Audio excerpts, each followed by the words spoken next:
नमस्ते साथियों। गांव सरकार की 132वीं कड़ी में मैं आज आपसे बातचीत कर रहा हूँ और आज का विषय है गांव की जो हत्या का जो एक के बाद एक कड़ी मैं आपसे चर्चा कर रहा हूँ। उसमें गांव की हत्या का ये 6वीं कड़ी है। उसके बाद मैं उस विषय पर आता हूँ जो कारण है गांव की हत्या के। और आज वह जो गांव की हत्या के जो कारण है वो है कि गांव में सामूहिकता का विनाश हो रहा है। अब ये आपके मन में जरूर होगा कि ये सामूहिकता क्या है, तो उसी के बारे में हम चर्चा करेंगे और ये विनाश का कारण कैसे बना हुआ है, इस पर हम चर्चा करेंगे कि गांव की सामूहिकता कैसे विनाश का कारण बनी हुई है। सामूहिकता का नष्ट होने, सामूहिकता के खत्म होने से ये कैसे विनाश का कारण बनी हुई है। तो अब ये देखा है कि पहला तो ये है कि ये सामूहिकता का मतलब ये समझने की बात है कि आखिर में गांव की सामूहिकता क्या है। तो गांव की जो सामूहिकता है, यानी कि सामूहिकता का मतलब ये है कि भागीदारी, मतलब गांव में जो कुछ भी होता था पहले, तो उसमें सबकी भागीदारी रहती थी। इसी को आप कहिए कि सामूहिकता मतलब सभी लोग जिसमें सहभागी बने, मतलब सभी लोग जिसमें भाग लें, इसी लोगों को सहभागिता होती है। अब गांव के जैसे मैंने बताया था, आपको पहले ही चर्चा में बताया था कि गांव के जो गांव की संरचना के बारे में आप चर्चा करेंगे। गांव क्या है समझने लगे हम, परिभाषा वो विद्वानों की परिभाषा पर हम नहीं जा रहे। गांव को समझने के लिए अगर आप समझे हैं तो मैंने आपसे चर्चा की है कि गांव को जो समझने के लिए 4 चीज़ें जरूरी हैं कि गांव क्या है। पहली चीज़ होती है गांव में कि गांव का प्राकृतिक संसाधन जितने हैं वो जरूरी है। प्राकृतिक संसाधन के बारे में मैंने चर्चा की। फिर गांव के उद्यमों के बारे में आपसे मैंने चर्चा की थी। और आज एक जरूरी चीज़ है गांव के लिए, वो जो है कि गांव की जो सहभागिता का, जो सभी भागीदारी करके जो गांव में निर्णय लेते हैं या जो भी गांव में करते हैं वो सहभागी रहते हैं, उसके बारे में हम आपको जरूरी है, जो कि बिना इसके गांव की आप कल्पना भी नहीं कर सकते हैं। तो आज उसके बारे में हम चर्चा वही उसी के लिए कर रहे हैं। तो बता दिया मैंने कि सहभागिता का मतलब सबकी भागीदारी।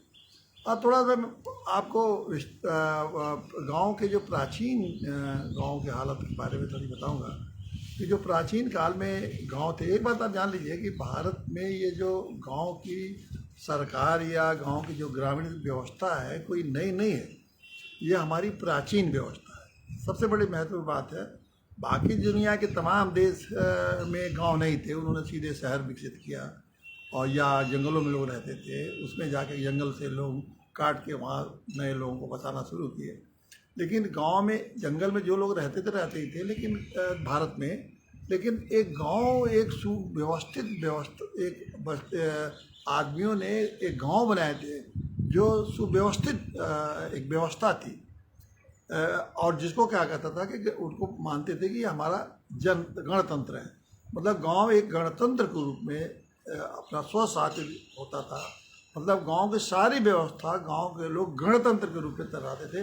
मतलब गण लोग, मतलब गांव में रहने वाले लोगों का तंत्र, और वह हर तरह से वो अपना स्वतंत्र था। और केवल जैसे जो अभी जरूरत होती है आदमी की, तो आर्थिक स्वतंत्रता थी उनको, उनकी सामाजिक स्वतंत्रता थी, उनको राजनीतिक स्वतंत्रता थी, और उनको एक तरह से कि आर्थिक सांस्कृतिक स्वतंत्रता भी थी। हर एक गांव की संस्कृति कोई जरूरी नहीं है कि दूसरे गांव की संस्कृति से मिलती है। तो आर्थिक, सामाजिक, राजनीतिक और सांस्कृतिक गांव की स्वतंत्रता थी, और अपने ढंग से गांव के लोगों ने विकसित किया था, उसको हजारों साल से उसको चला रहे थे। ये भारत की ये जो विशेषता है, ये अपने आप में एक बहुत बड़ी विशेषता है। और इसीलिए गांव का, भारत का 70% जो आबादी है वो गांव में बड़े सुखी पूर्वक रह रही थी। आप ये कल्पना करिए, हजारों साल तक गांव में सुखी अगर रह रहे थे तो कोई ना कोई बात थी नहीं, अन्यथा वो गांव खत्म हो चुके थे, इतने लंबे समय तक तो रहते नहीं थे। ये जो व्यवस्था बिगड़ी गांव की जो है, वो व्यवस्था बिगड़ी कब? जबकि अंग्रेज आए। धीरे धीरे जरूर हर व्यवस्था में धीरे धीरे क्षरण होता है, लेकिन वहाँ के जब क्षरण होता है तो लोग उसको, व्यवस्था को जैसे जैसे उसका क्षरण होता है तो उसको ठीक भी कर लेते हैं, उसका भी सुधार कर लेते हैं। लेकिन जब अंग्रेजों ने आया तो इस पूरी ग्रामीण व्यवस्था जो प्राचीन काल से चल रहा रही है, उसमें हो सकता है कुछ कमियां आ गई हों बीच में, लेकिन उस पूरी व्यवस्था को इन्होंने बदल दिया। जो गांव अपने एक तरह से स्वतंत्र गणतंत्र के रूप में चल रहे थे, जो गांव स्वतंत्र रूप में अपना आर्थिक, सामाजिक, राजनीतिक और सांस्कृतिक व्यवस्था को खुद चला रहे थे, उसको इन लोगों ने, अंग्रेजों ने बिल्कुल आके नष्ट भ्रष्ट कर दिया, बिल्कुल विघटित कर दिया, एक संगठित व्यवस्था को विघटित कर दिया। और बहुत कैसे विघटित किया उन्होंने, वहाँ जमींदारी प्रथा लागू कर दी। तो जो व्यवस्था गांव के लोग चलाते थे और सालों से चलाते थे, उसको अब जमींदार चलाने लगे।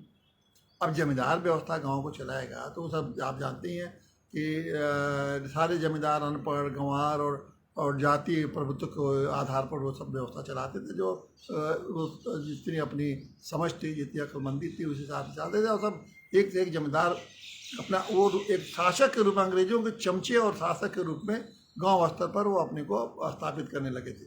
उनको ये उस व्यवस्था के जो चल रही थी, उस व्यवस्था से कोई लेना देना नहीं था।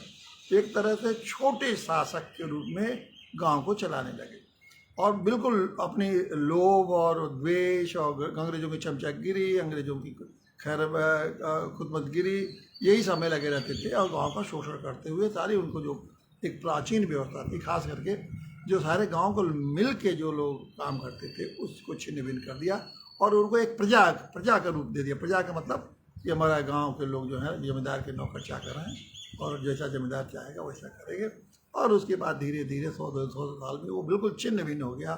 गांव के लोग गरीब हो गए, लोगों का आपस में दुर्भावना फैल गई, लोगों के अंदर ये जो सुख शांति थी वो ख़त्म हो गई और एक तरह से वो पैरासाइट अंग्रेज की दया पर, जमींदारों की दया पर ज़िंदगी जीने लगे। और ये अंग्रेज़ों को के लिए बड़ा उपयुक्त था, क्योंकि इतनी बड़ी आबादी को वो खुद तो नियंत्रित कर नहीं सकते थे, इसलिए जमींदारों के माध्यम से उन्होंने इतनी बड़ी करीब 70% आबादी को, मतलब समझ लें कि उस समय अगर 70% उस समय 35 करोड़ की आबादी थी, तो 70% आप समझ लिए करीब 20-25 करोड़ लोग, 30 करोड़ लोगों को वो खुद इस तरह से नियंत्रित कर लिए। उनको कोई वहाँ से उनको खतरा नहीं महसूस होने होता था कि कभी ये लोग विद्रोह करेंगे।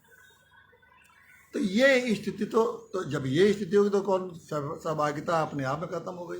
लेकिन जो थोड़ी बहुत बचती थी वो चलती रहती थी, लेकिन जो मूल था, जो गांव का जब ढांचा ही और संगठित गांव जो थे वो जब असंगठित रूप में हो गए, तो थोड़ी बहुत पुरानी चीज़ें वो किसी तरह से घिसी पिटी करके वो चलती रहती थी।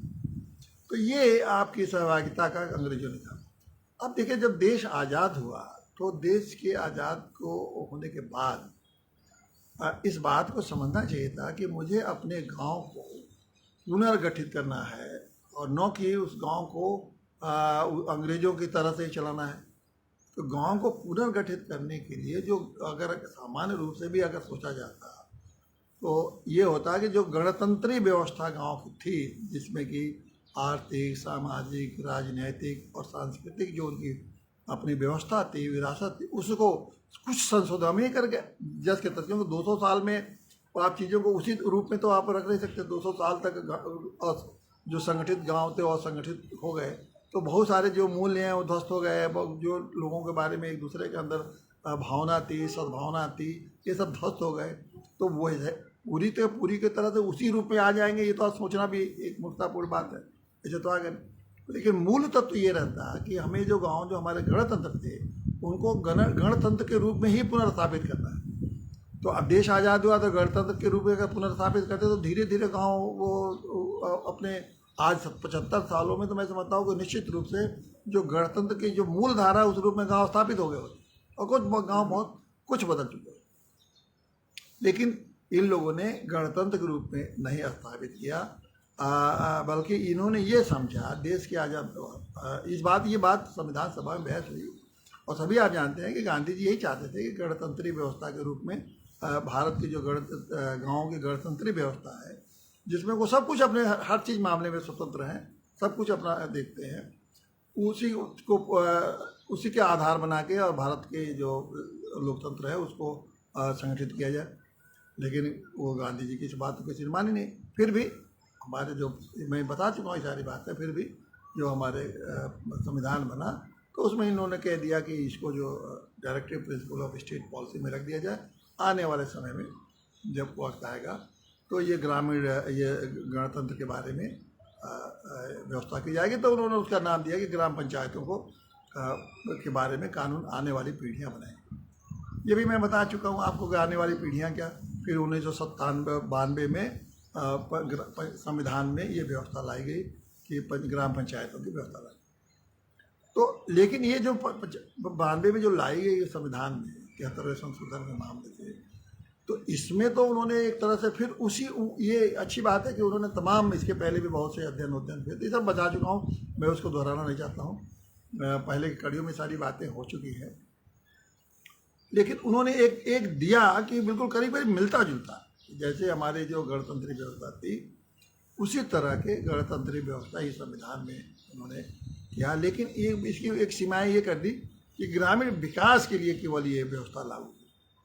अब संविधान में भी आधा दिया उन्होंने किया है। संविधान में उन्होंने जैसे उस समय तो था कि गाँव, जैसे मैंने बताया आपको कि उस समय जो गणतंत्री व्यवस्था थी उसमें सामाजिक, आर्थिक, राजनीतिक और सांस्कृतिक चारों व्यवस्थाएं थी जो कि गांव के लोग खुद देखते थे। इसमें इन्होंने क्या किया कि थोड़ी बहुत व्यवस्था दे दी, लेकिन राजनीतिक व्यवस्था की ग्राम पंचायत जनता के लोग द्वारा चुने जाएंगे, एक राजनीतिक व्यवस्था दे दी। ये भी है कि अपने विकास के कार्यक्रम करेंगे, उनके विभाग उन्होंने विकास संबंधी कार्यक्रम दे दी। लेकिन न्याय का काम ग्रामीणों को नहीं दिया और सुरक्षा काम ये भी ग्रामीणों को नहीं दिया, और ज़मीन जायदाद के बंटवारे का काम जो है में झगड़े विवाद, ये भी सब व्यवस्था गाँव को इन्होंने नहीं दिया। तो एक मतलब चलिए आधे अधूरे उस पर इन्होंने उसको संविधान में एक व्यवस्था किया। लेकिन उसमें पीछे ये झलकता है कि संविधान की भी यही मंशा थी कि इसको एक गांव को पुनर्स्थापित करें, हम इसको गणतंत्री गांव का जो गणतंत्र है जिसमें सबकी भागीदारी एक व्यक्ति की, चाहे गरीब हो, अमीर हो, चाहे किसी भी जाति का हो, सारे लोग मिलकर निर्णय करें। ये इतना बड़ा आदर्श है कि देखिए एक गरीब से गरीब आदमी की आवाज़ की ताकत उतनी है जो कि अमीर से अमीर गाँव का है। ये किसी जाति के आधार पर तो वो बड़ी व्यवस्था चली नहीं, और जातियों से का जब हर व्यक्ति क्या महत्वपूर्ण है, और कितनी सुंदर व्यवस्था है कि हर व्यक्ति की भागीदारी का मतलब यह है कि अगर एक गांव का सबसे गरीब आदमी, सबसे जिसको जात के आधार पर भी आप छोटा समझते हो, वो भी आदमी बैठ के उस फैसले में उसका भी भागीदारी होगी, तो यही गणतंत्र। और ये गणतंत्र हमारा था, इसको पुनर्स्थापित आपने संविधान के द्वारा तो कर दिया, बिल्कुल ठीक किया, और ये एक बहुत बड़ी उपलब्धि अपने आप में। तो संविधान के मामला से वो गणतंत्र तो आपने स्थापित कर दिया ही है, इसमें तो कोई आपको संदेह करने की जरूरत नहीं है। लेकिन इस गणतंत्र में अधिकार भी आपने उनको दे दिया, लेकिन एक विकास और के लिए दिया और चीज़ों के लिए तो दे दिया। लेकिन चलिए हम इतने ही चर्चा करते हैं। तो जो ये आपने दिया, उसके जितना आपने दिया, आशय की बात है कि उसको भी राज्य सरकारों ने उसको लागू नहीं किया। राज्य सरकार जो अंग्रेजों ने जो जमींदारों के माध्यम से गांव का संचालन करने लगे थे, तो उसका दूसरा आपने देखा कि 200 साल में गांव दलिद्र हो गए, और भारत के गांव तो ऐसे दलिद्र और अविकसित, और उनमें तमाम बुराइयां और अंधविश्वास, ये वो सब डर, जहाँ देखिए डर भय होगा, जहाँ भूख होगी, वहाँ फिर ये आपका वो विचार और सिद्धांत और व्यवहार ये सब धीरे धीरे मर जाते हैं, रहते हैं, बड़े से बड़े आदर्श मतलब जाते हैं। और वही अंग्रेजों ने भारतीय गाँव का दूसरा किया। लेकिन जब देश आज़ाद हुआ तो आपको सीधे मान लिया आपने 47 में नहीं किया, लेकिन जब 92 में किया तो 92 में बातें आते बहुत चीज़ बदल चुकी थी देश में। तो 92 में जो भारत की तमाम विकास और ये परिस्थितियाँ और शिक्षा और चिकित्सा, सड़क, ट्रांसपोर्ट, ये वो, इसको दृष्टि में रखते हुए आपको गांव को विकसित करना चाहिए, गांव को अधिकार देना चाहिए था कि गांव अब जो है गणतंत्र के रूप में कैसे गांव विकसित हो। तो ये तो आप सोचा नहीं आपने, और ये मैं बार बार कहता हूँ कि इसलिए नहीं सोचा कि जो नेताओं ने सोचा, जो नेता लोगों ने अधिकार तो दे दिया संविधान में, लेकिन ये सोचा कि हम अगर ये सब कुछ कर देंगे तो मेरा हैसियत क्या रह जाएगी नेताओं अफसरों को लूटने का। ये बात मैं 100 बार से कहता हूँ कि जो अधिकार गाँव को गणतंत्र के रूप में विकसित नहीं होने दिया गया, उसका कारण यही था कि ये नेताओं की नेतागिरी और अफसरों की अफसरगिरी 2 कौड़ी की हो जाएगी, इनको कोई पूछेगा नहीं, और यही डर इनको अंदर सताता रहा, इसलिए गाँव को उन्होंने अधिकार, संविधान की व्यवस्था हो गई, फिर उन्होंने अधिकार नहीं दिया। तो जब अधिकार नहीं देंगे तो क्या किया इन्होंने ये अपने को बहुत ही अक्लमंद, बहुत ही समझदार और बहुत ही लोकतांत्रिक और बहुत ही मतलब ऐसे इन्होंने जैसे कि अवतार लिए हों ये भारत के नेता हमारे देश में बहुत स्वर्ग से अवतरित हुए हैं। और ये बड़े ईमानदार, बड़े सच्चे और बड़े, जबकि सब चोर उचक्के और ये सब पूरे देश भर के वही पॉलिटिक्स में उस समय तो अच्छे लोग आए जो देश की आज़ादी के प्रभाव से आए। उसके बाद वो सब चोर उचक्के क्रिमिनल और सब आ चुके हैं। बता चुका हूँ कितने क्रिमिनल आपके लोकसभा में और विधानसभा में सब बैठते हैं, इसमें दोहराने की जरूरत नहीं है, मैं बार बार आपको बता। अब इनको तो गांव का अधिकार देते थे, इनकी लुच्चाई कैसे चलती, तो ये तो चल नहीं पाती। तो इसलिए इन्होंने वो अधिकार इन लोगों को नहीं दी। अब जब नहीं दिए तो आप गणतंत्र हो नहीं सकते। तो हुआ क्या कि गांव वालों को अगर दिए होते तो आप ही समझ लीजिए कि अगर साल भर में, एक उदाहरण के लिए दे रहा हूँ आपको, कि हर साल में 2 बार 3 बार पूरे गांव के लोग, जिसमें कि गरीब आदमी और जो जिसको आप सामाजिक रूप से नीचा समझते हैं, वो व्यक्ति जातिगत आधार पर चाहे किसी भी, वो भी एक साथ बैठ के किसी बड़े मामले में फैसला लेता, तो क्या आप समझ सकते हैं कि ये बदलाव नहीं होता? कितना बड़ा बदलाव गांव स्तर पर हो सकता है, इसे आप ही कल्पना कर सकते हैं।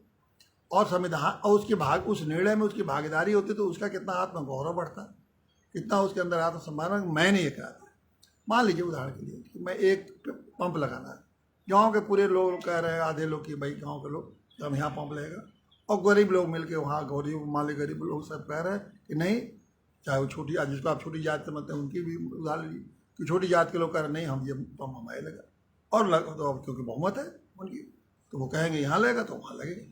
अब ऐसे हालात में उनके, आप गौरव की बात आप सोचिए कि उनको ये एहसास होगा ये मेरा गांव है, हम लोगों ने ये फैसला किया कि गरीबों के हित में ये पंप यहाँ लगना चाहिए, और लगा, क्योंकि वो निर्णय होगा तो लगना ही लगना है।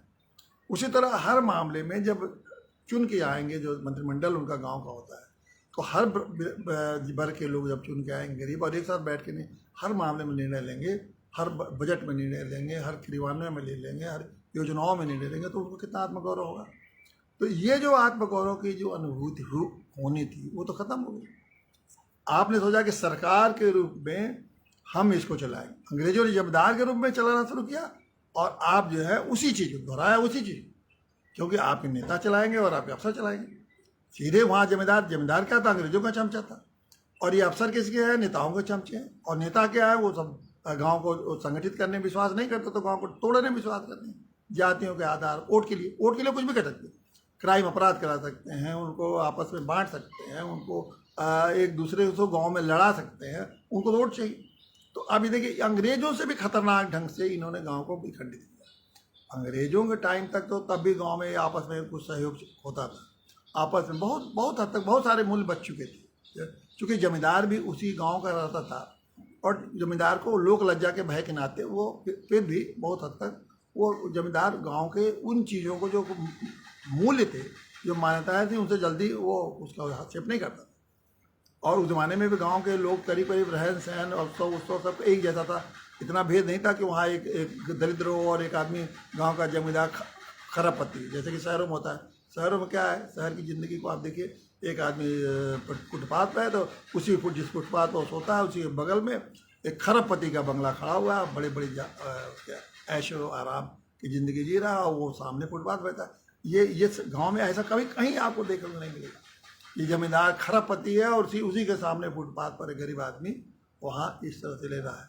फिर वो बहुत सारे वो सिस्टम उन्होंने बना रखे थे, जो उनका जो गणतंत्र चलता था, और सबसे बड़ा सिस्टम था जजमानी वाला सिस्टम में ऐसा था कि हर वर्ग के लोगों को एक दूसरे से सहयोग लेना पड़ता था, उनके लिए वो काम करते थे, उसके बदले में वो कुछ न कुछ आर्थिक रूप से मदद करते।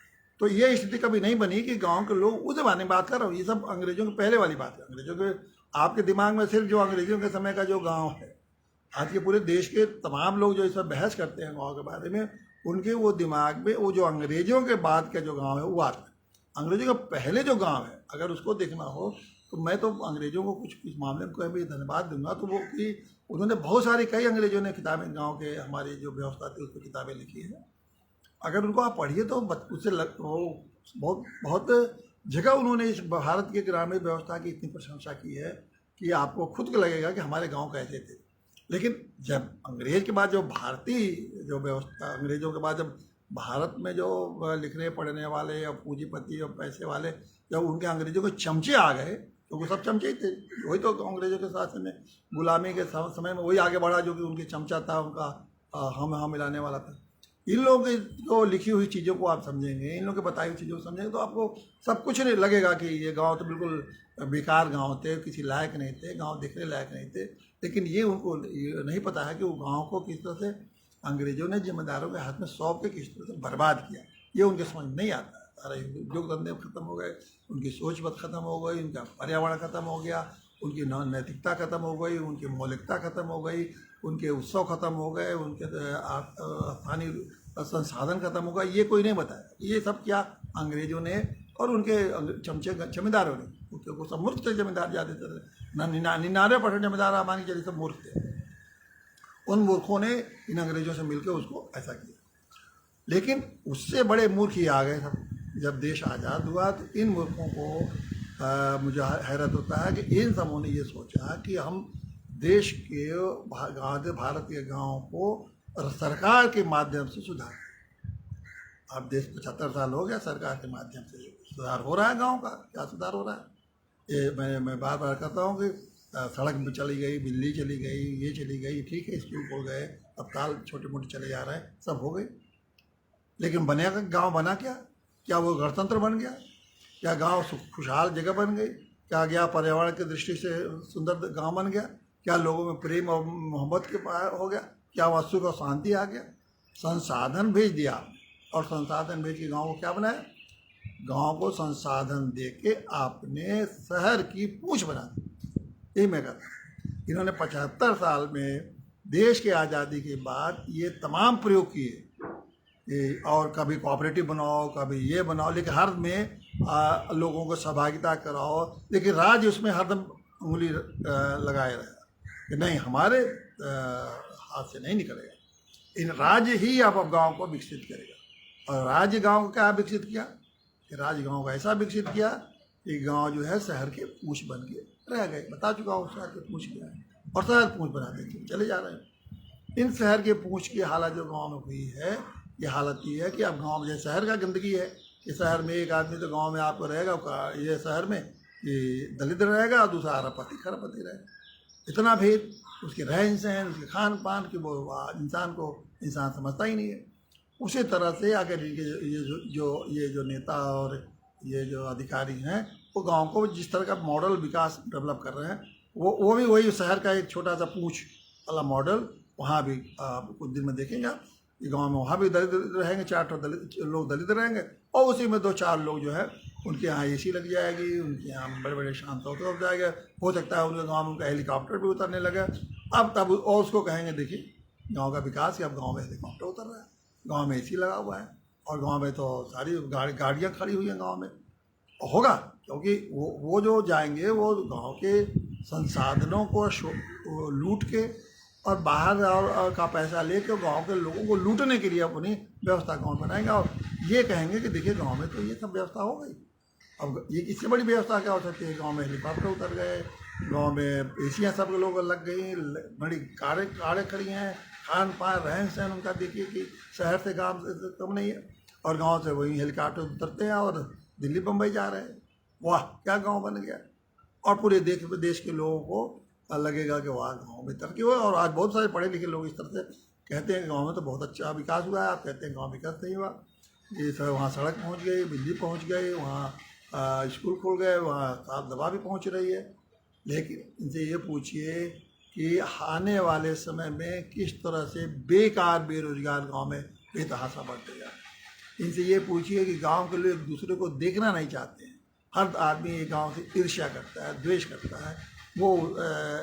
और सबसे बड़ी बात है कि गांव इस समय सरकार की कृपा पर पलता है, राशन के उनके लिए लूटते हैं। मुफ्तखोरी के लिए गाँव जो है, आप एकदम बढ़ चढ़ के कैसे मुफ्तखोरी में आगे हम लूट लें, मुफ्त चीज़ें पा जाएँ। और आने वाला समय तो ये आएगा कि हर चीज़ गांव वाले, कुछ गाँव में तो अपना वो कुछ करना नहीं है, क्योंकि कुछ करने को है नहीं, क्योंकि गणतंत्र तो है नहीं जिसमें सबकी भागीदारी हो, सबके साथ हो, जिसके सांस्कृतिक कार्यक्रम, सामाजिक कार्यक्रम, आर्थिक कार्यक्रम में सबकी भागीदारी तो होनी नहीं है। तो आर्थिक सब भागीदारी नहीं होनी है तो क्या रहेगा, तो बैठे रहेंगे तो ज़िंदगी कैसे चलेगी। तो वे सरकार के मुफ्तखोरी भी चलेगी और हमेशा मुँह बाएं रहेंगे। कोई पार्टी वाला जाएगा, कोई नेता जाएगा, कोई मुख्यमंत्री जाएगा, कोई प्रधानमंत्री जाएगा, हट जितना वो मुफ्तखोरी वाली बात उनको बताता जाएगा, उसके पीछे पीछे भागते चले जाएंगे। और कभी जाति वाला नेता जाएगा, वो भी कहेगा कि मैं ये मुफ्तखोरी कहूँगा, और फिर दरोगा, पुलिस, कोर्ट, कचहरी, अस्पताल, ये सब अपना सब उसी के पीछे पीछे भागते पूरी पीढ़ी दर पीढ़ी इनकी ख़त्म हो जाए।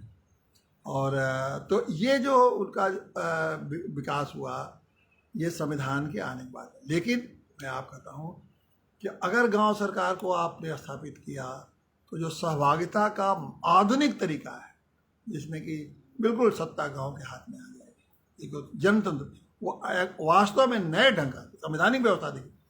पहले हर गांव तो एक तरह से गणतंत्र थे, लेकिन हर गणतंत्र अलग अलग ढंग से आता, लेकिन संवैधानिक व्यवस्था अलग अलग तरीके से चलता था।